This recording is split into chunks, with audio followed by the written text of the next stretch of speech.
Bismillahirrahmanirrahim. Assalamu alaikum dear students and welcome to lecture number 4. Today we are going to start with a new topic that is about the balance of payments. Dear students, आपने balance of payments की terminology को बहुत दफ़ा सुना होगा in the media, newspaper में, TV में बहुत दफ़ा आपने सुना होगा कि balance of payment deficit में जा रहा है, surplus में जा रहा है, इस तरह की चीज़ें। और जब भी हम इंटरनेशनल बिजनेस की बात करते हैं, इंटरनेशनल एनवायरनमेंट की बात करते हैं, तो balance of payment it makes a very very fascinating terminology as far as the investors are concern. और आपने ये भी सुना होगा कि बैलेंस ऑफ पेमेंट अगर सरप्लस में जा रहा है तो उसका मतलब ये है कि the countries economy is good, या हम उसको सिग्नल करते हैं कि कंट्री की जो इकोनॉमी है that is moving in a smooth way. और जब हम ये कहते हैं कि नहीं वो डेफिसिट है, उनका तो ट्रेड डेफिसिट बहुत ज़्यादा है, डेफिसिट में जा रहा है, तो उससे हम ये अज्यूम करते हैं कि perhaps the countries economic condition is not very much stable. तो स्टूडेंट्स, ये जो फिनोमेना है दैट इज़ जो बैलेंस ऑफ पेमेंट का, हम यूजुअली इसको ट्रेड डेफिसिट के हवाले से इसको हम पहचानते हैं। लेकिन स्टूडेंट्स, आज हम कुछ जो है उसको डिटेल से पढ़ेंगे and we are going to shed light on different parts of the balance sheet, balance of payment accounting, and we are going to study the components of different balance of payments system. तो students, हम लोग start करेंगे balance of payment की definition से, और हम ये बताएंगे आपको कि बैलेंस ऑफ पेमेंट क्या रिप्रेजेंट करता है, वाई इट इज़ इम्पोर्टेंट, और फिर हम थोड़ा आगे चलेंगे, उसके बाद हम accounting of balance of payment पढ़ेंगे, and the most important we are going to study the components of the balance of payment statement जो बनती है उसके हवाले से। स्टूडेंट्स, ये इम्पॉर्टेंट है from the point of view of international financial management, क्योंकि जितनी भी मल्टीनेशनल कंपनीज हैं they are working in the international environment, and it is very important to know about the country's economic system, and balance of payment usually signals its economic health. समझ आ रहा है ना? जैसे किसी भी इंडिविजुअल की हेल्थ के लिए थोड़ा सा रिलेट करती हूँ उसको आपको डेली लाइफ एग्जाम्पल के साथ। जैसे किसी इंडिविजुअल की हेल्थ आपने चेक कर रही है ना, तो आप ये देखेंगे कि बीइंग अ डॉक्टर कि उसका ब्लड प्रेशर कैसा है, उसका HB कैसा है, उसके सारे टेस्ट के जो ऑप्टिमल लेवल्स हैं वो किस हद तक अचीव किए हुए हैं। So is the case with the country's health. अब कंट्रीज की हेल्थ को देखने के लिए there are different indicators, and specifically when we are working in an international environment, it becomes very imperative that we must be knowing about that. अच्छा students, आज के lecture का फॉर्मेट थोड़ा डिफरेंट है, आई hope you will enjoy that. आपके लिए मैं slides नहीं लेके आई आज, लेकिन आज हम आपको जो जितने भी पॉइंट्स हम डिस्कस करेंगे, I am going to jot down all those points on the slides and then I am going to describe those. Secondly, we will be doing certain exercises जो balance of accounting, balance of payment accounting से relevant हैं, और वो मैं आपको बताऊंगी कि how it is different from the usual accounting. I hope you are going to enjoy this lecture. ये हमारा थोड़ा सा लिंक्ड अप है with the system of the accounting of the balance of payment systems, और हम इसको international financial management की हर किताब में ये चैप्टर या ये टॉपिक हमेशा से होता है, और हम इसको स्टडी करते हैं because it is very important कि हम इंटरनेशनल इन्वायरमेंट को जज कर सकें, और उसमें जो इंडिकेटर्स हैं which are the importance to a multinational firm that we must study as well. Okay, so first of all the definition of the balance of payment. Balance of payment क्या चीज़ है? Basically the balance of payment it provides the detail concerning about the international transactions that a multinational firm is going to have with the international environment. अब ये क्या करती है? Basically जो आपकी balance of payment होती हैं, स्टेटमेंट्स होती हैं, they are going to provide an evidence के what is the potential. Basically first of all आपकी जो बैलेंस ऑफ पेमेंट है that is the statistical record, that is the statistical record of transactions that you are going to have with the across the border, जो कि आप international business के दौरान करते हैं। जो भी आप इंपोर्ट एक्सपोर्ट करेंगे उसका जो स्टैटिस्टिकल रिकॉर्ड आप मेंटेन करेंगे that is going to be called as the balance of payment system. अच्छा जी, why it is important? Because balance of payment system, it is going to provide you with the, it is concerned or it is an indicator the potential business partner. आपको balance of payment ये बताएगा कि how effective the balance of payment or how effective this particular economy is going to have in terms of being a business partner.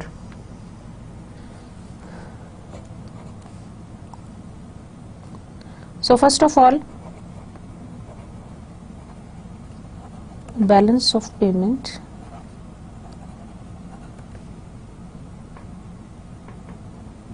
is the statistical record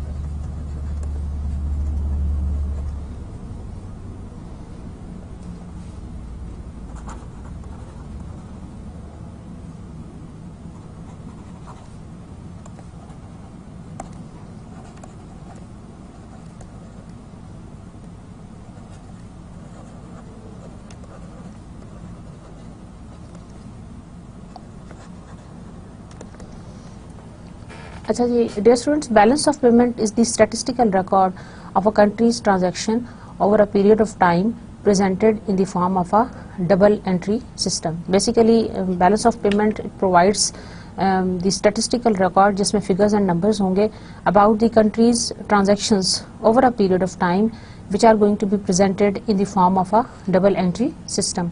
अच्छा, इसमें होता ही है कि why we are calling it as a double entry system, बिल्कुल ऐसे ही जैसे हमने debit and credit entries maintain की हुई थी for your transactions which we were having in the normal accounting courses. जैसे आपने नॉर्मल अकाउंटिंग कोर्सेज में अपनी परचेजेस को, अपनी सेल्स को रिकॉर्ड किया हुआ था, उसी हिसाब से आप अपनी जो बैलेंस ऑफ पेमेंट की जो ट्रांजैक्शंस हैं उनको भी आप double book keeping entry system के थ्रू आप एंटर करेंगे. और मैं आपको एक दो एग्जांपल्स भी उसकी यहाँ पे करके बताऊंगी कि how we are going to maintain that with the help of the questions.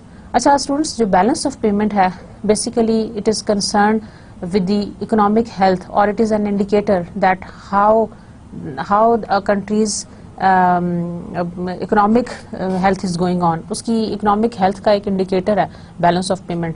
अगर वो surplus में है तो it is a positive indicator, और अगर वो deficit में है तो it is a negative indicator. तो there are three different reasons, or there are three different indicators that a balance of payment predicts about how the balance of payment is, you can say, has an influence on the rest of the world, या इस statistical record के की क्या implication है for the rest of the world. या अगर इनको इसको हम simple words में कहें तो आपको मैं ये कहूँगी कि balance of payment हमें ये बताता है कि countries की economic health कैसी है, नंबर 1. नंबर 2 ये कि वो as a potential business partner कैसा परफॉर्म कर सकता है, नंबर 2. एंड नंबर 3 इज कि उस कंट्री की जो करेंसी है उसकी डिमांड एंड सप्लाई का क्या बैलेंस है. These are the 3 factors. तो मैं आपके लिए लिखती हूँ. Number 1 is it is going, balance of payment is going to give us a clue about the particular currencies demand and supply. Like अगर हम एग्जांपल ले लें balance of payment statement of Pakistan की, तो अगर वो डेफिसिट में जा रही है तो उसका मतलब ये है कि जो करेंसी की डिमांड है वो इतनी ज़्यादा नहीं है और उसकी सप्लाई ज़्यादा है. समझ आ रहा है ना. अगर किसी कंट्री की बैलेंस ऑफ जो स्टेटमेंट है, बैलेंस ऑफ पेमेंट स्टेटमेंट है, वो अगर सरप्लस में जा रही है तो उसका मतलब है कि that countries currency is going good. ठीक है ना. So it is number 2 is it shows the countries overall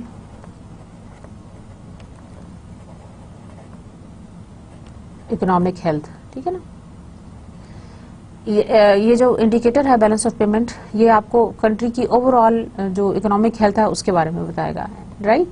and number 3 is कि ये जो बैलेंस ऑफ पेमेंट है it indicates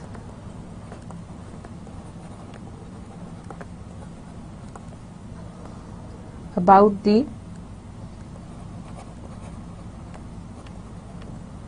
appropriateness of a potential business partner। वो हमें ये भी बताएगा कि ये जो दूसरा कंट्री है वो as a specific business partner किस तरह से परफॉर्म करेगा when we are going to enter into the international business। अच्छा students, before we move on, एक चीज़ जो मैं आपको बताना चाहती हूँ वो ये है कि यहाँ पे आपको कुछ डिफरेंसेस नज़र आएंगे। नंबर वन ये कि जो एक बहुत बड़ी मिसकंसेप्शन है बैलेंस ऑफ पेमेंट के बारे में वो ये है कि हम हमेशा इसको एक्सपोर्ट और इम्पोर्ट से रिलेट करते हैं। It is not actually that. मैं आपको बताऊँगी कि वो क्यों है। जब भी आपसे कोई पूछे कि बैलेंस ऑफ पेमेंट के balance of payment is this the difference between export and import, normally our answer is yes कि इम्पोर्ट एंड एक्सपोर्ट का जो डिफरेंस है वो that is the balance of payment. Actually it is not, that should be remembered. ये आपको बात याद रखनी है क्योंकि इसके अंदर और बहुत सारे कंपोनेंट्स हैं। This is just one of the component. समझ आ रहा है? क्योंकि इस स्टेटमेंट के और बहुत सारे कंपोनेंट्स हैं। Import and export makes only one of the component of that. Import and export उसका सिर्फ एक कंपोनेंट है, बाकी कंपोनेंट्स उसके और भी हैं जो कि हम आज डिटेल में डिस्कस करेंगे। तो पहली मिसकंसेप्शन जो आपने रिजॉल्व करनी है वो ये है कि balance of payment is not merely the difference between import and export. ठीक है? Can you tell me again what did I say? Yes, balance of payment is not merely the difference between import and export. Export import के difference को हम ये नहीं कहते कि उसके दरमियान में डिफरेंस कितना है, हम उसको बैलेंस ऑफ पेमेंट नहीं कहते, बल्कि उसके अंदर और भी बहुत सारे कंपोनेंट्स हैं जिसको हम डिटेल में स्टडी करेंगे and which are going to be the part of our balance of payment statement. जब हम स्टेटमेंट बनाएंगे उसका पार्ट होगा। अच्छा जी, दूसरी इंपॉर्टेंट बात जो मिसकंसेप्शन है, बैलेंस ऑफ पेमेंट के लिए जब हम बैलेंस ऑफ पेमेंट सिस्टम के लिए जब हम अकाउंटिंग करते हैं तो उसमें जो हमारी डेबिट और क्रेडिट एंट्रीज हैं that is the totally reverse of what we are going to have previously. ठीक है ना? क्रेडिट माइनस डेबिट प्लस, यहाँ पे उल्टा हो गया, डेबिट माइनस क्रेडिट प्लस। ठीक है? जब भी सेल्स होंगी आप उसको क्रेडिट करेंगे और वो माइनस में जाएंगी। Right? So we are going to start with the balance of payment accounting.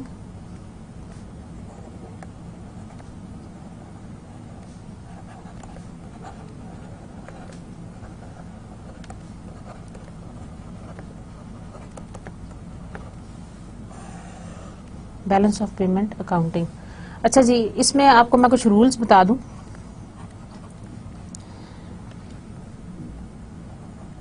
Sales,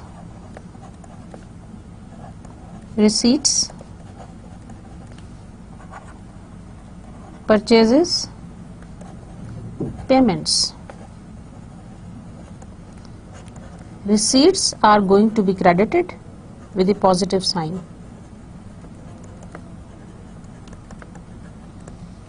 ठीक है? आप कहेंगे कि रिसीट्स को तो हम क्या करते थे, क्रेडिट करते थे, मतलब जब भी आपको कैश रिसीव होता था आप उसको डेबिट करते थे, लेकिन यहाँ पे जब आपको सेल्स होंगी या रिसीट्स होंगी तो you are going to do the credit entry और with the positive sign. Is it okay? और जब भी परचेजेस होंगी and you are going to make the payments, you are going to debit it with the negative sign. है ना interesting बात? और जब भी सेल्स होंगी या रिसीट्स होंगी आप उसको क्रेडिट करेंगे with the positive sign and it is the signal that currencies demand is going up. I repeat, whenever there are sales, receipts होंगी, you are going to credit that, you will give it a positive sign and it is a signal that the currency's demand is going up. For example, अगर हम US की कोई purchase receipt देखें, cell देखें, तो उसको हम record करेंगे फॉर द क्रेडिट एंट्री और with the positive sign and it is signalling कि उस करेंसी की जो डिमांड है वो हाई हो रही है। On the other hand, if there are certain payments we have purchased and there are certain payments that has to be debited with a negative sign and it gives us the clue that the currency's supply is enhancing. Getting my point? मैं repeat करती हूँ, आपको ये थोड़ा सा memorise करना पड़ेगा because it is opposite to, it is contrary to what you have been studying previously. जो आप इससे पहले पढ़े थे ये उसका बिल्कुल उलट है. क्या हुआ? सेल्स और receipts are going to be credited with the positive sign and it gives the clue that the currency's demand is going up, right? Purchases or payments are going to be debited with the negative sign, which shows that its supply is going up or its supply is enhancing. अच्छा, आपकी आसानी के लिए एक दो मैं numericals लेके आई हूँ आपके लिए, ट्रांजैक्शंस लेके आई हूँ. You are going to give me your inputs and I am going to solve them for you. हम डेबिट क्रेडिट एंट्री करेंगे but you have to decide, क्योंकि है तो सिंपल ही देखने में debit credit entry, but I am sure कि since it is opposite, ये अपोजिट सिस्टम है, that is why it becomes sometimes confusing कि आपने उसको कैसे रिकॉर्ड करना है.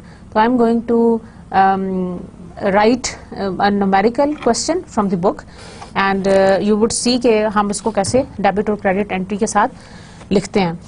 So for example,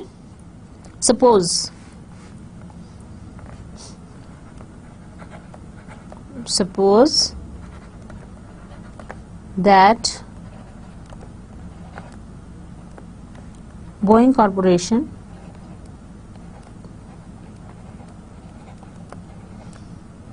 so this is an example, यहाँ लिख लेते हैं.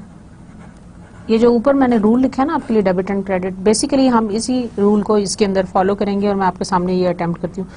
Suppose that Boeing corporation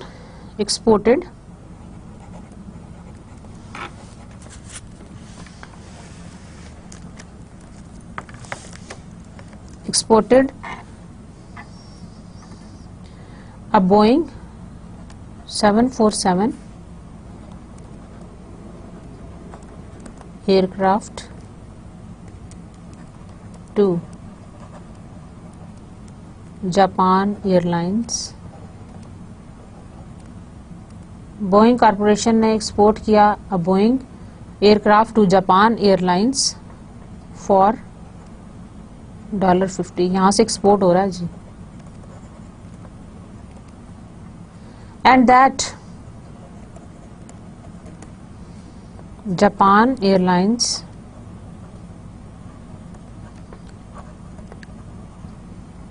pays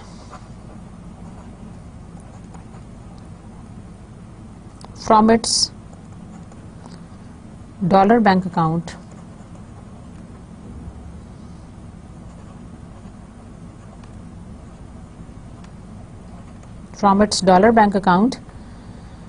kept with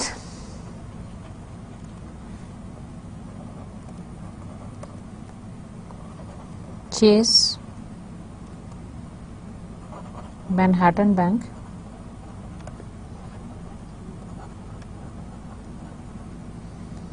in New York City.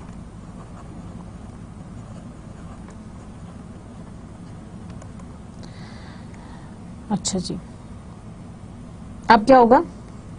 Now what would we do? Then क्या करेंगे? जो रिसीट्स हैं, receipts of 50 million by Boeing, ये जो रिसीट्स हैं of 50 million, that are going to be recorded with a positive sign which will be matched with a debit or a negative sign of the same amount. ये जो आपकी receipts हैं 50 million की, ये आप क्रेडिट कर देंगे विद द पॉजिटिव साइन, और उसके मुकाबले में आप एक और एंट्री पास करेंगे for the debit entry which is going to have a negative sign, जो आपकी ऑपोजिट होगी ट्रांजैक्शन. देखें, जब भी double entry book keeping system में क्या होता है कि अगर आप एक अमाउंट का एक डेबिट करते हो तो उसी अमाउंट का दूसरा आपको क्रेडिट करना पड़ता है, ठीक है ना. तो यहाँ पे ये जो रिसीट्स हैं आपकी 50 मिलियन की, ये आपकी रिसीट्स थी, आपने क्रेडिट की है, तो इसका ही इसी अमाउंट का आपने एक डेबिट एंट्री भी बनानी है. Getting my point? तो इसको लिखने का तरीका ये होगा, यहाँ पे हम लिखेंगे transactions,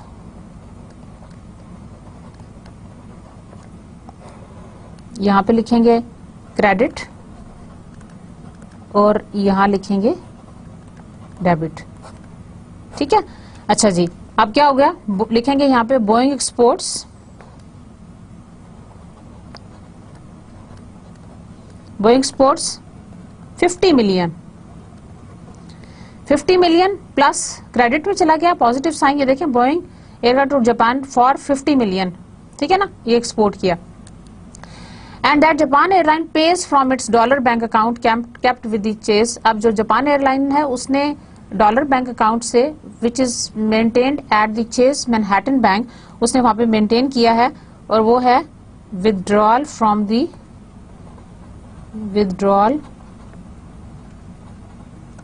the US bank, that is equal amount 50 million का डेबिट हो गया, ठीक है। So Boeing exports are going to be credited with 50 million and withdrawal from the US bank account is going to be recorded as a debit entry with the negative sign on the other side. So double entry bookkeeping system का मतलब ये है कि अगर हम एक amount को debit करेंगे तो हम उतनी ही इक्वल अमाउंट को उस साथ में क्रेडिट भी करेंगे। लाइक अगर हमने यहाँ पे प्लस में क्रेडिट में कुछ एंट्री लिखी है तो we are going to have to make another transaction debit की जो हम उसके बैलेंस में करेंगे, that is to be with the help with the negative sign is well. समझ आ रहा है? ये जो double entry book keeping system है, this is totally opposite to what we are having before that, जो इससे पहले हम कर रहे थे, ये उससे टोटली अपोजिट है, जहाँ पे हम डेबिट को प्लस करते थे और क्रेडिट को हम माइनस करते थे। समझ आ रहा है ना? थोड़ा सा आपको थोड़ा सा टाइम लगेगा, but I am sure that you will get over that, क्योंकि बैलेंस ऑफ पेमेंट अकाउंटिंग का जो सिस्टम है दैट इज रिवर्स, जो हम उल्टा कर रहे हैं, जो कि हमारा नॉर्मल अकाउंटिंग प्रोसीजर है उसके साथ। तो आई एम श्योर आपको समझ आ गया। मैं रिपीट करती हूँ, सेल्स और receipts are going to be credited with the positive sign, और ये बताता है कि कंट्री की जो करेंसी है उसकी डिमांड बढ़ी है। परचेजेस और payments are going to be recorded with the debit with the negative sign which shows that the supply of that particular currency is moving up. एक और एग्जाम्पल कर लें, चलें एक और एग्जाम्पल लिखते हैं and then you will get to know. इसी किस्म की एक और एग्जाम्पल छोटी सी, okay ji.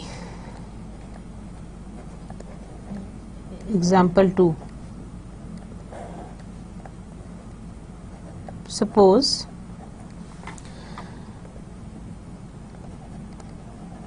That Boeing imports jet engines produced by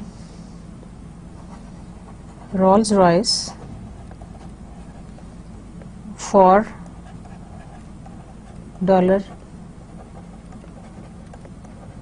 $30 million, and that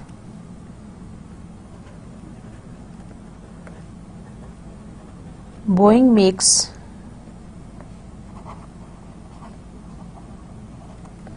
payment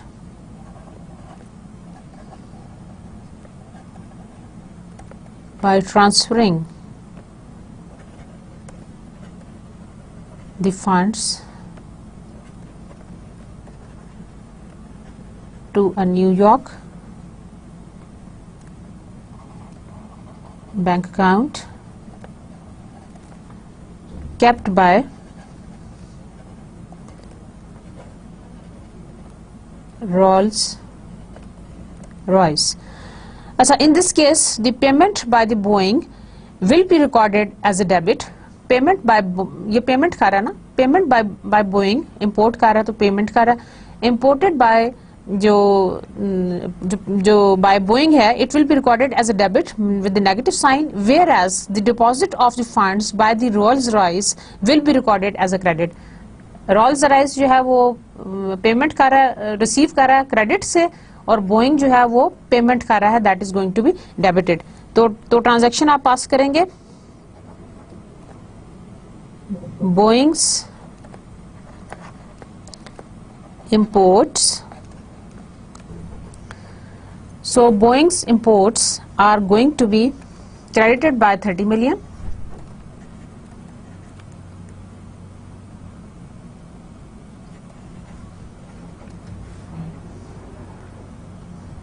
Debited by 30 million, and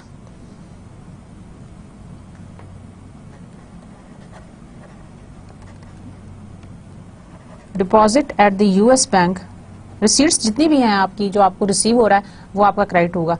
so deposit at US bank is going to be credited with the same amount. So मैं repeat करती हूँ students. Suppose that Boeing imports gets engine produced by Rolls-Royce for 30 million and that Boeing makes payment by transferring the fund to a New York bank account kept by the Rolls-Royce. आपने Boeing ने payment की है imports की, purchases की.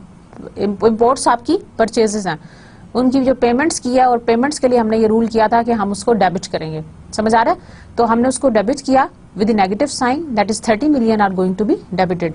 और deposit at the US bank with the 30 million that is going to be credited on the other side. I am sure you are getting the point. देखें, जब भी पेमेंट्स होंगी या इम्पोर्ट्स होंगी, हम उसको डेबिट साइन के साथ, माइनस साइन के साथ एंटर करेंगे. और जब भी हमारी रिसीट्स होंगी, सेल्स होंगी, तो हम उसको पॉजिटिव साइन के साथ क्रेडिट करेंगे. Got my point? So these are the two examples. I am sure you have got the clear understanding of that. अच्छा डियर स्टूडेंट्स, अभी हम आगे मूव करेंगे और मैं आपको बैलेंस ऑफ पेमेंट अकाउंटिंग में जो हमारी स्टेटमेंट यूज होती है उसके क्या कंपोनेंट्स हैं, we are going to look at that. मैंने आपको बताया था कि balance of payment is not only restricted to the exports and imports. It consists of many items. बहुत सारे items उसके अंदर involved हैं. वो कौन कौन से हैं वो मैं आपको बताऊंगी डिटेल में. तो आप जो पहली मिसकंसेप्शन आपने रिजॉल्व की थी वो ये थी कि balance of payment system is not merely the difference between import and export. You must remember that. उसके अंदर और भी 2-3 अकाउंट्स हैं जिसको मिला के जो हमारा नेट सरप्लस या डेफिसिट जनरेट होता है. वो 3 अकाउंट्स कौन कौन से हैं, हम आगे चलते हैं.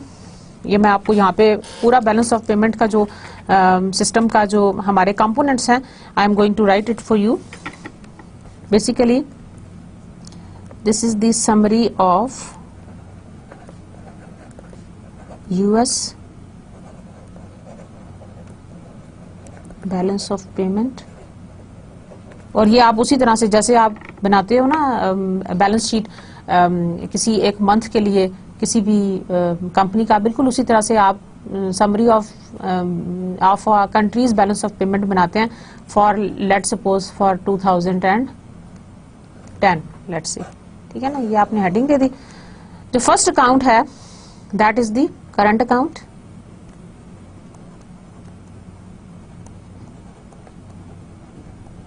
It consists of 3 accounts. Number 1 is current account. Number 2 is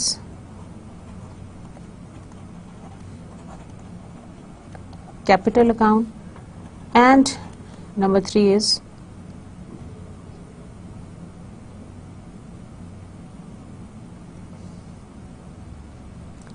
official reserve account.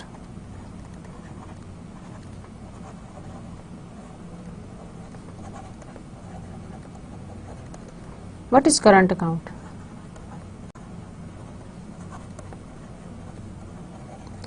Current account consists of 3 more headings, जिसके अंदर 3 हमारी मेन हेडिंग्स आ जाती हैं. Number 1 is exports. Number 2 is imports and number 3 is unilateral transfer. Current account सबसे पहले 3 heads में आप divide करेंगे बैलेंस ऑफ पेमेंट स्टेटमेंट को. Number 1 is current account, number 2 is capital account and number 3 is official reserve account. Students, ये बिल्कुल ऐसी है जैसे हम बैलेंस शीट के हेड्स पढ़ते हैं. एसेट्स हैं, लायबिलिटीज एंड इक्विटी हैं, और फिर हम उसको लिखते हैं. यहाँ पे जो हमारे पास करंट अकाउंट है, करंट अकाउंट में again we have exports, we have imports and we have the unilateral transfers. अच्छा जी, अब एक्सपोर्ट्स के अंदर फर्दर आ जाएं. Exports of merchandise, and I am sure you know what is merchandise. Export of merchandise, export of services and the factor income.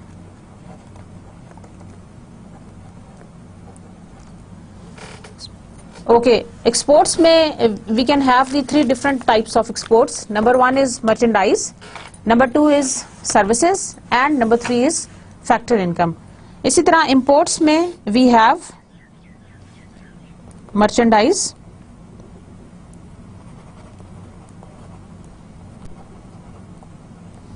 We have services. जो export का आपका के अकाउंट्स हैं, हेड्स हैं, वही आपके इंपोर्ट्स के भी होंगे.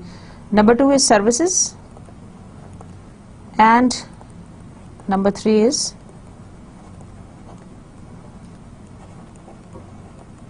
Factor income. ठीक है, जो चीजें आप एक्सपोर्ट करते हैं नेचुरली मोर और लेस आप उसी किस्म की चीजें इंपोर्ट करते हैं, तो जाहिर है आपने उसके हिसाब से, यूजुअली तो ऐसा नहीं होता, जो आप एक्सपोर्ट कर रहे हैं वही आप इंपोर्ट कर रहे हैं, लेकिन हेड्स सिमिलर होते हैं. फिर आगे आप उसकी जो फर्दर डिस्टिंक्शन है आप उसको बाद में डिवाइड कर सकते हैं. For example if we take look at the example of the merchandise, तो मर्चेंडाइज के अंदर वो सारी आपकी प्रोडक्ट्स एंड सर्विसेज हो जाएंगी जो कि which are physical and tangible in nature. समझ आ रहा है ना? जैसे आपकी कमोडिटीज हैं, वीट है, राइस है, एग्रेरियन कमोडिटीज हैं, अदर थिंग्स जो कि फिजिकल इन नेचर हैं. इलेक्ट्रॉनिक गुड्स भी हो सकती हैं. Merchandise means all the physical and the tangible goods that you are going to export from one place to another, that is the merchandise. merchandise के head में आप सारी वो चीजें लिखेंगे which include the goods and services which are physical and tangible. जैसे oil हो गया, वीट हो गया, राइस हो गया, फिर डिफरेंट फ्रूट्स हो गए, इलेक्ट्रॉनिक गुड्स हो गए, एटसेट्रा. जो चीजें आपकी फिजिकल इन नेचर हैं that is to be called as the merchandise. अच्छा जी, then is the services. Services में क्या आता है आपका? सर्विसेज इंक्लूड दी, जैसे रॉयल्टीज हैं, पेमेंट्स हैं, फी है, कमीशंस हैं, डॉक्टर्स की, लॉयर्स की, कंसल्टेंट्स की, इंश्योरेंस प्रीमियम्स हैं. These are all the services. Services की जो एक्सपोर्ट्स हैं, जब भी आप पेमेंट करते हैं on the other side, payment to the engineers, insurance premiums, consultancy fees, then royalties, patents की फी, इस तरह की जितनी भी चीजें हैं ये आपकी सब सर्विसेज के अंदर आती हैं. So services means which are intangible in nature and for which we are going to make certain payments. So export के अंदर that is the services. Merchandise और सर्विसेज में क्या डिफरेंस है? Merchandise is for the physical and the tangible goods, whereas जो services के लिए है that is for the intangible. Intangible है जो कि फिजिकल इन नेचर नहीं है. जैसे मैंने आपको एग्जांपल दी, सर्टेन सर्विसेज जैसे डॉक्टर्स की सर्विसेज, लॉयर्स की सर्विसेज, इंश्योरेंस प्रीमियम्स, इस तरह की जितनी भी चीजें हैं, रॉयल्टी फी जो आप फ्रेंचाइज या लाइसेंसिंग अरेंजमेंट के थ्रू पेमेंट करते हो या रिसीव करते हो, एक्सपोर्ट करें या इंपोर्ट करें, ये दोनों चीजें आइदर द डेबिट एंट्रीज और द क्रेडिट एंट्रीज, ये सारी आपकी उसके अंदर आ जाएंगी. So basically these are the invisible things. अच्छा जी, number 3 is the factor income. Factor income is the third category of the current account. It consists largely of the payments and receipts of interest, dividends and the other income. Basically the factor income means जो interests हैं, जो dividends हैं and the other income that you might receive or pay, that is going to be called as the factor income. तो आप इसको either exports में या imports में लिख सकते हैं. तो other kind of income that you generate other than the export and imports, that is to be called as the factor income. I'm sure you are getting my point. मैं repeat करती हूँ. Current account it consists of exports, imports and unilateral transfers. और exports and imports में हमने further उसकी division किया है, that is merchandise, services and factor income. Merchandise में मैंने आपको बताया कि all those goods and services which are physical in nature, जैसे मैंने आपको कुछ commodities की examples दी, oil की, goods की, जो कि फिजिकल इन नेचर हैं, that is to be called as the merchandise. And services वो सब चीजें हैं जो कि इंटेंजिबल इन नेचर हैं, but you pay certain fee और यू रिसीव सर्टेन फी. अब जो रिसीव या पेमेंट का जो हिसाब है वो आप एक्सपोर्ट या इंपोर्ट के सेक्शन में लिख लेंगे, depending on it is either it is receipt. अगर वो रिसीट है तो वो क्रेडिट कर दें विद द नेगेटिव साइन और पॉजिटिव साइन एंड, और उसको आप डेबिट कर दें with the negative sign, whatever the cases, depending on the receipt और पेमेंट. ठीक है ना? तो रिसीट्स जो है वो क्रेडिट हो जाएंगी और आपकी जो पेमेंट्स हैं वो आपकी डेबिट हो जाएंगी. तो dear students, that is about the exports and imports. और उसके अंदर हमने 3 हेड्स पढ़े. और फैक्टर इनकम आपकी ऑल अदर इनकम, जैसे डिविडेंड है, इंटरेस्ट पेमेंट्स है और any sort of other income that you generate, और आप उसको उसी लिहाज से डेबिट और क्रेडिट कर देंगे depending on the receipts or the payment procedure rule. Got my point? समझ आ गया? So the current account consist of these two. अच्छा, नॉर्मली क्या होता है कि हम बैलेंस ऑफ पेमेंट को इसी तक लिमिटेड समझते हैं, हालांकि ऐसा नहीं है, उसके अलावा भी अकाउंट्स हैं जो कि हम अभी पढ़ेंगे। अभी तक के लिए इतना ही कि इंपोर्ट्स एंड एक्सपोर्ट्स का जो डिफरेंस है that is not merely the balance of payment. आप देख लें कि ये सिर्फ करंट अकाउंट के मैं आपको हेड्स बता रही हूँ और उसके अंदर कितनी डिटेल है, मर्चेंडाइज भी है, सर्विस भी है, एंड फैक्टर इनकम। दो चीजें होगी, imports and exports, clear? Now number 3, unilateral transfer. What is meant by unilateral? Unilateral का मतलब है एक साइड के ऊपर, in one direction, not bidirectional. Bidirectional का मतलब होता है कि इस साइड से आएगा तो इस साइड से भी जाएगा। बाय डायरेक्शनल का मतलब जैसे अगर आपने किसी से कोई परचेज किया है तो वो आपको ये परचेज आप ले लेंगे और आप उसको पेमेंट दे देंगे, like you are going to give him cash and he is going to give you this. समझ आ रहा है? लेकिन यूनिलेटरल ट्रांसफर में स्टूडेंट्स ऐसा है कि एक साइड से ट्रांसफर है, मैं ये सिर्फ आपको ये एक चीज मैं आपको दे दूं, that is the unilateral transfer. और ये किस किस्म की चीजें हैं? ये यूनिलेटरल ट्रांसफर उस तरह की चीजें हैं जैसे डोनेशंस वगैरह होती हैं। दोस्तों, this is the fourth category, unrequited payments which includes the foreign aids, repatriation, official and private grants and gifts। अब जिस तरह से हमारे पास जब 2005 का अर्थक्वेक आया था तो उसके अंदर हमें फॉरेन एड या जो गिफ्ट्स थे, ग्रांट्स थी, जो कि बेसिकली देखें वो है तो अक्रॉस द बॉर्डर ट्रांजैक्शन, लेकिन जाहिर है कि हम उसको बायलेटरल नहीं कह सकते, यूनिलेटरल कहते हैं, यानी वो एक साइड से आ रहे हैं but we are not going to give them anything. तो जो कंट्री आपको भेज रही है which is basically sending you the gift or grant, they are basically they have to record that transaction। जाहिर है इतनी बड़ी अमाउंट है, ग्रांट्स हैं, गिफ्ट्स हैं, तो उन्होंने अपनी अक्रॉस द बॉर्डर ट्रांजैक्शन को कहीं ना कहीं तो डेबिट या क्रेडिट करना है ना, तो बेसिकली उसको वो गुडविल के तौर पे, import goodwill, that is they record it as to import the goodwill from the recipients. समझ आ रहा है? उसको वो एज एन इम्पोर्ट कंसिडर करते हैं, and to import the goodwill from the recipient. Recipient कौन हो गया? फॉर एग्जांपल अगर हम वही अर्थक्वेक की एग्जांपल ले लें तो रेसिपिएंट पाकिस्तान था, पाकिस्तान से गुडविल उन्होंने इंपोर्ट कर ली, जिन्होंने भी हमें फॉरेन एड दी है, जिन्होंने भी हमें इस तरह की ग्रांट्स एंड गिफ्ट्स दिए। Got my point? This is called the unilateral transfer, और आप उसको उसी लिहाज से डेबिट या क्रेडिट कर देंगे। Is that clear? अगर आप पेमेंट्स कर रहे हैं आप उसको डेबिट कर दें, अगर आप रिसीव कर रहे हैं तो आप उसको क्रेडिट कर दें। सो बेसिकली यूनिलेटरल ट्रांसफर में they are going to buy goodwill from the country. So the अच्छा स्टूडेंट्स, इसमें जो हमारे करंट अकाउंट्स हैं they are basically very very sensitive to the exchange rate fluctuations, specially import and exports वाले जो sections हैं they are very very sensitive to the exchange rate fluctuations. हमारे जो एक्सचेंज रेट्स हैं वो बहुत ज़्यादा डिटरमिन होते हैं with the help of imports and exports, और बहुत दफ़ा कंट्री की करेंसी को डेप्रिशिएट किया जाता है in order to enhance the exports. हम एक्सपोर्ट्स को इनहेंस करने के लिए बहुत दफ़ा अपनी करेंसी को डेप्रिशिएट भी करते हैं। अच्छा, करेंसी को डेप्रिशिएट जब भी किया जाता है the main purpose is that we want to enhance the exports. So whenever we depreciate, depreciation of country currency, depreciation of a currency is always done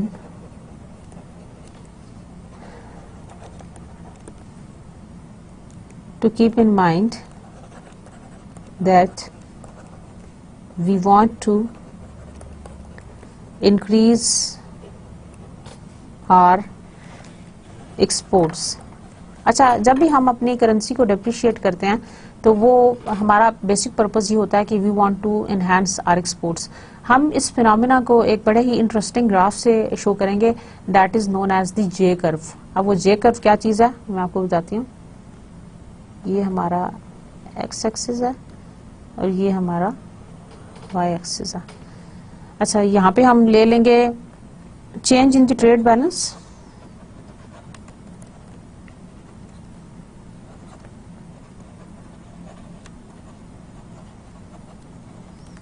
यहाँ पे आ गया प्लस, यहाँ पे आ गया माइनस, और ये हमारा आ गया टाइम का graph.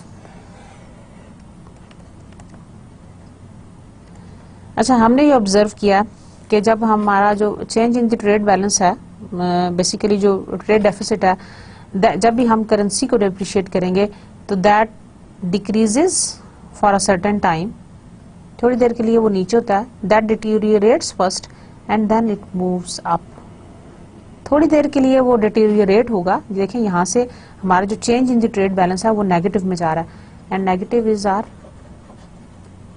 Deficit, this is our surplus. Exports जब भी की जाती हैं तो वो विद द व्यू की जाती हैं कि हम अपनी एक्सपोर्ट्स को इन्हांस करना चाहते हैं, हमारा ट्रेड बैलेंस जो है वो पॉजिटिव में चला जाए। ज़ाहिर है एक्सपोर्ट्स इन्हांस होगी तो ऑटोमेटिकली जो ट्रेड बैलेंस है वो प्लस में चले जाएगा। जैसे हम कहते हैं ना, एक्सपोर्ट्स प्लस इंपोर्ट्स, एक्सपोर्ट्स आपकी ज़्यादा होनी चाहिए, तो that gives rise to the change in the trade balance, that is equal to the change in the trade balance. Exports less imports, it is equal to change in the trade balance. अब यहाँ पे देखें ये ऊपर जैसे जैसे हम ऊपर जाएंगे दैट इज द सरप्लस, और जैसे जैसे हम नीचे जाएंगे दैट इज द नेगेटिव और द डेफिसिट। अब change in the trade balance इस तरह से है कि जब भी हमने अपनी करेंसी को डिप्रिशिएट किया तो it is going to decrease first. पहले जो हमारा जो change in the trade balance है, लाइक पहले जो इफेक्ट आएगा change in the trade balance में वो नेगेटिव में आएगा, लेकिन eventually it is going to move up, that it is going to be changed into the surplus.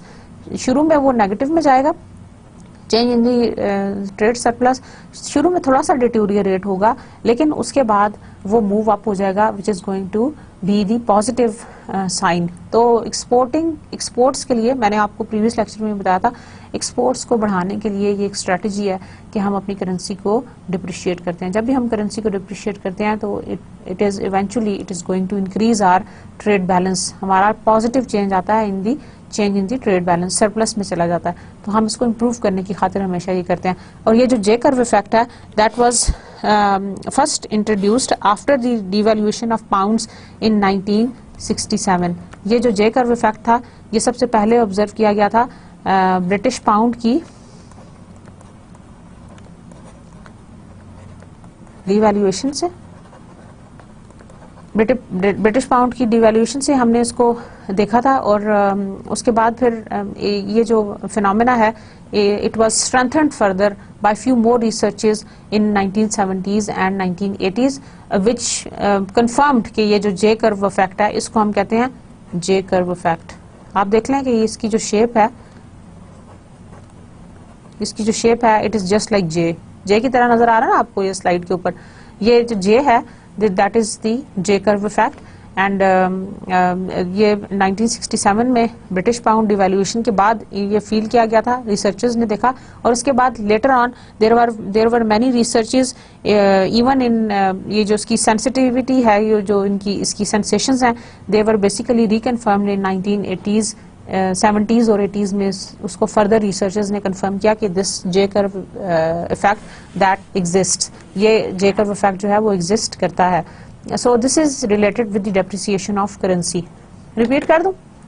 देखें depreciation of currency जो है basically depreciation या devaluation of a currency आप करते हो in order to enhance our exports। आप अपनी exports को enhance करने के लिए अपनी करेंसी को devaluation करते हो। 1967 के अंदर ब्रिटिश पाउंड को devalue किया गया था और उसके effects देखे गए थे on the change in the trade balance and it was observed कि शुरू में तो ऐसा होता है कि जब इतना टाइम गुजरा ना, आपका थोड़ा सा टाइम गुजरा तो आपको negative change in the trade balance feel होता है, लेकिन इवेंचुअली इट मूव्स अप। थोड़े अरसे में आप ये फील करते हो कि इस डिवैल्यूएशन से आपको फायदा हो रहा है और वो जो आपका डेफिसिट है वो सरप्लस में चेंज होता जा रहा है। So that is a big you can say a finding, a phenomena. और बहुत सारे कंट्रीज जो हैं वो इस जे कर्व इफेक्ट को यूज करते हुए अपनी करेंसी को डिवैल्यू करते हैं so that they could have the positive change in the trade balance. I'm sure you are getting my point. Okay. The next account is the capital account. जी, balance of payment में कौन कौन से accounts थे? Number 1 was current account, इसको हम जरा short करके लिखेंगे, आप मुझे बताएंगे कि इसमें क्या कुछ हमने पढ़ा। जी बताइए। Exports imports and unilateral transfers, ठीक है। और एक्सपोर्ट्स में we had defined the merchandise service and factor income दोनों में, और यूनिलेटरल को हमने क्या दिया कि that is importing the goodwill from the recipient.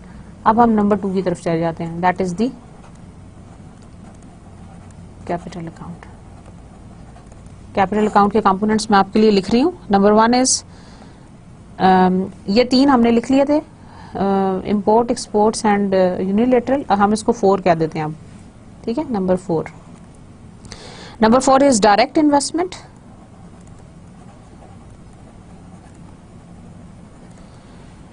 Number 2 is portfolio investment, portfolio investment में further 5.1 and 5.2 debt and equity securities, equity securities and the debt securities, ठीक है। and then number 6 is other investments, other investments, और फिर हम इसका देख लेंगे balance on capital account, balance on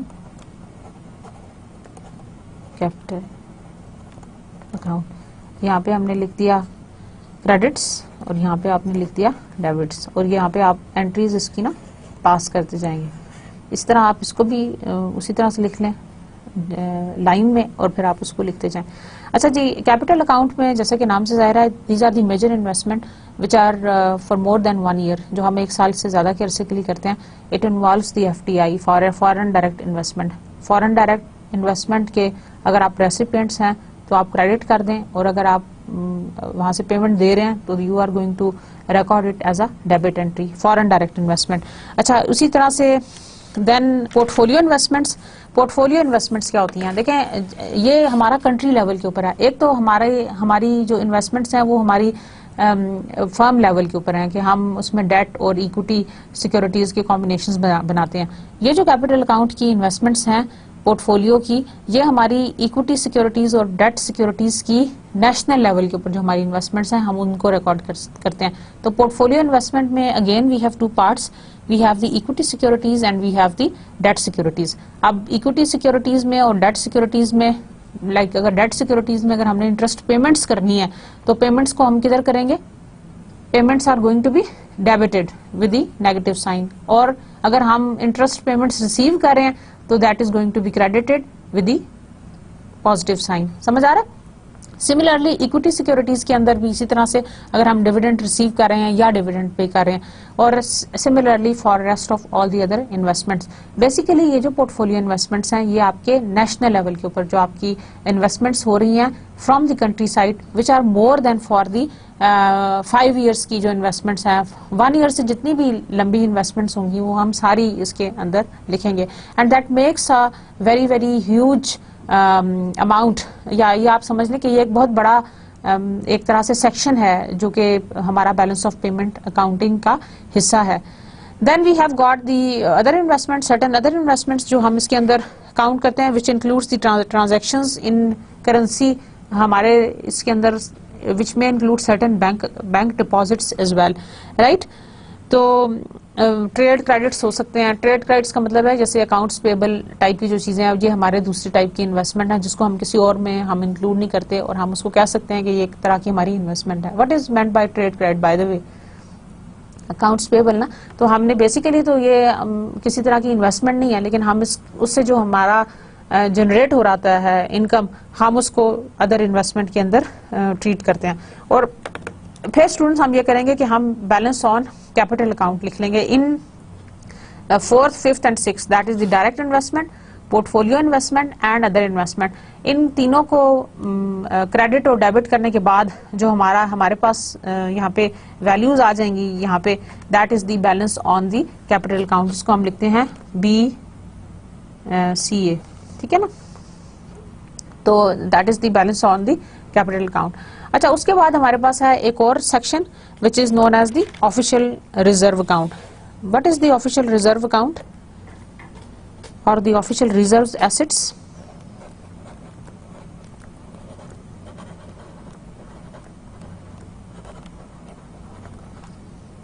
It includes gold. Number 2, foreign exchange.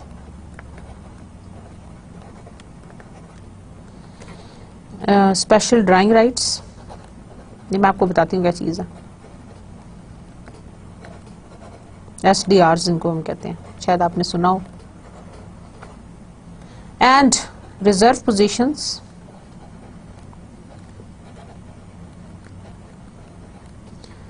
Reserve positions in the international monetary fund, that is IMF. Reserve position in the international monetary fund. अच्छा students, official reserve account के अंदर we have gold, we have foreign exchange and we have the special drawing rights और the reserve positions in the international monetary fund. अब होता यह है कि अगर किसी कंट्री का जो बैलेंस ऑफ पेमेंट है अगर वो माइनस में चला जाए, ये लाइक अगर वो डेफिसिट में चला जाए, तो it is going to run down some of its gold या उसका फॉरेन एक्सचेंज या अपने SDRs को यूज़ कर सकता है, so that it can be converted into surplus. Similarly अगर ज़ाहिर है वो अपने रिजर्व अकाउंट की रिजर्व एसेट्स की तरफ आएगा in order to balance that out, उसको बैलेंस करने के लिए. और सिमिलरली अगर किसी कंट्री का जो है बैलेंस ऑफ पेमेंट वो सरप्लस में जा रहा है, तो वो थोड़ी फर्दर और इन्वेस्टमेंट्स कर लेगा in the form of SDRs या फॉरेन एक्सचेंज के अंदर या कुछ एसेट्स खरीद के. तो basically if you are on the loser end, तो फिर आप अपने ऑफिशियल जो रिजर्व एसेट्स हैं उनको छेड़ेंगे. अदरवाइज आप कोशिश ये करते हैं कि आप अपने इंपोर्ट और एक्सपोर्ट से ही जो कैपिटल अकाउंट है आपका और जो करंट अकाउंट है उसी से आप इसको मोस्टली बैलेंस करने की कोशिश करते हो. मतलब आप इसको ये कह लें ये लास्ट रिजॉर्ट होता है. अब you keep on devaluing your currency in order to maintain a positive balance in the change in the trade balance. आप उसको ही यूज करते हैं, लेकिन जब आपको कोई और नहीं नजर आता रास्ता, तो then you move on to the official reserve account. यहाँ से मैं आपको एक पैरा पढ़ के सुनाती हूँ तो आपको समझ आएगा कि ऑफिशियल रिजर्व एसेट्स को हम किस तरह से यूज करते हैं whenever a country faces the negative trade balance. जी ओके जी. The official reserve assets such as gold, foreign exchanges and SDRs. If a country has a balance of payment surplus, its central bank will retire some of its foreign debts or acquire additional reserve assets. जब आपको लग रहा है कि वो surplus में है, तो आप कोशिश ये करेंगे कि जो पहले से कुछ हमारे पास डेट्स हैं हम उनको रिटायर करें, उनको ख़त्म करें और हम कुछ और ऑफिशियल रिजर्व एसेट्स को परचेज कर लें. राइट. अच्छा जी. The official reserve account includes transactions undertaken by the authorities to finance the overall balance and intervene in the foreign exchange market. When the US and the foreign government wish to support the value of dollar in the foreign exchange market, they sell foreign exchanges. वो foreign exchanges को sell करेंगे, SDRs को और gold to buy dollars. जब वो foreign exchange को अपना strengthen करना चाहेंगे तो वो गोल्ड को बेच देंगे, फॉरेन SDRs को सेल आउट करेंगे in order to buy the dollars. These transactions which give rise to the demand for the dollar will be recorded as a positive entry under the official reserves. इस तरह से वो ये कि dollar की demand बढ़ जाएगी. Right. On the other hand, if the government would like to see a weaker dollar, they sell dollars and buy gold. अगर वो चाहें कि डॉलर की पोजीशन वीक हो जाए तो they are going to sell dollar and buy gold. Gold को ज़्यादा से ज़्यादा परचेज करना शुरू कर देंगे. Right. Foreign exchanges and so on. These transactions which give rise to the supply of dollar will be recorded as a negative entry under the official reserves. तो ये नेगेटिव एंट्री के तौर पे ऑफिशियल रिजर्व अकाउंट के अंदर हम लिख लेंगे.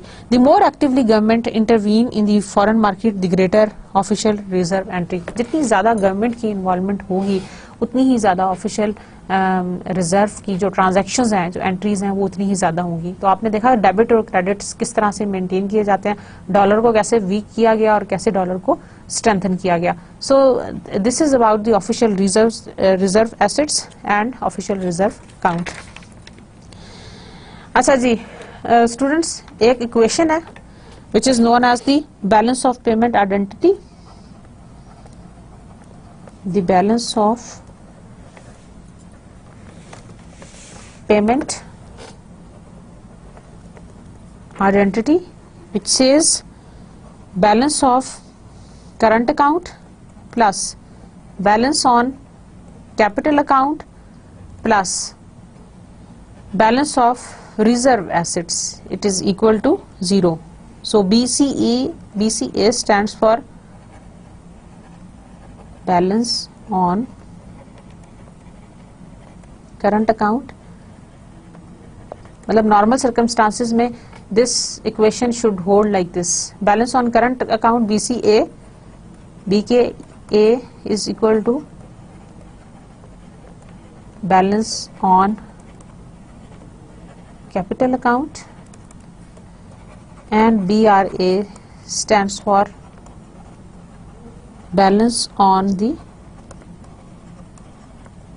reserve account. Normal circumstances में it should hold like this. जब सारी debit and credit entries balance होंगी तो हमारा जो इक्वेशन है that should flow like this. BCA plus BKA plus BRA, where BCA stands for balance on current account, BKA stands for balance on capital account, and BRA stands for balance on reserve account. So dear students, this was all about the balance of payment transactions and balance of payment accounting and balance of payment statement. तो I hope you have clearly understood. मैं थोड़ा सा repeat कर देती हूँ. Balance of payment जो है वो आपका स्टेटिस्टिकल रिकॉर्ड है over a period of time which gives you the idea or which is going to record the transactions which are going to take place across the borders. Balance of payment statement की जो entries हैं that is based on the double book entry system, जिसके अंदर हम credit को negative और debit को negative और क्रेडिट को प्लस देते हैं. All the receipts are to be credited and all the payments are going to be debited with the negative sign and credited with the positive sign, right? अच्छा जी, उसके अलावा balance of payment statement के हमने 3 sections पढ़े. Number 1 is the balance of current account, the balance on the capital account and the balance on the official reserve account. अच्छा जी, balance on the current account में again we have 3 things, imports, exports and the unilateral transfers. और import exports में further हमने 3 और categories पढ़ी थी, merchandise, services and the other income, factor income. ठीक है. इसी तरह कैपिटल अकाउंट में हमने पढ़ा था डायरेक्ट इन्वेस्टमेंट और portfolio and the other investments. और अदर इन्वेस्टमेंट्स में मैंने आपको बताया there could be trade balances, the trade accounts and the other income that we generate. और ऑफिशियल रिजर्व अकाउंट के हवाले से मैंने आपको बताया कि there are different things. Gold है, उसके अंदर फॉरेन रिजर्व एसेट्स हैं and SDRs and special drawing rights. SDRs basically students होता है स्पेशल बास्केट ऑफ करेंसीज, जो 5 करेंसीज पॉपुलर करेंसीज हैं उनका मिला के आप एक आर्टिफिशियल सा वो सेट बना लेते हो, that is called the SDRs, the special drawing rights. और उन्हीं करेंसीज को आप बाय एंड सेल करते हो. Mostly these are the stronger currencies या जो स्ट्रॉन्ग करेंसीज हैं. ऑफिशियल रिजर्व अकाउंट की मैंने आपको अकाउंटिंग बताई कि how it is going to be debited and credited based on whether you want to make your currency weaker और the stronger. आप उसके लिहाज से उसकी ट्रांजैक्शंस को पास करेंगे. तो स्टूडेंट्स, जो आपकी हमने कुछ एग्जांपल्स भी की हैं बैलेंस ऑफ पेमेंट की, हम रिकॉर्डिंग करेंगे ट्रांजैक्शंस की डेबिट एंड क्रेडिट के हवाले से. और लास्ट में हमने पढ़ा दी balance of payment identity which says BCA plus BKA plus BRA is equal to 0. That is balance on current account plus balance on capital account plus balance on reserve account is equal to 0. Keeping rest of all the other things constant. अगर हमने उसको properly record किया हुआ है तो it should be equal to 0. So that was all about today's lecture. I hope you have enjoyed it. थोड़ा सा उसको प्रैक्टिस कीजिएगा. डेबिट और क्रेडिट सिस्टम को थोड़ा सा गौर से पढ़िएगा because it is totally reverse जो हम आम उसके अंदर पढ़ते हैं. Okay, thank you very much. See you next time. अल्लाह हाफिज.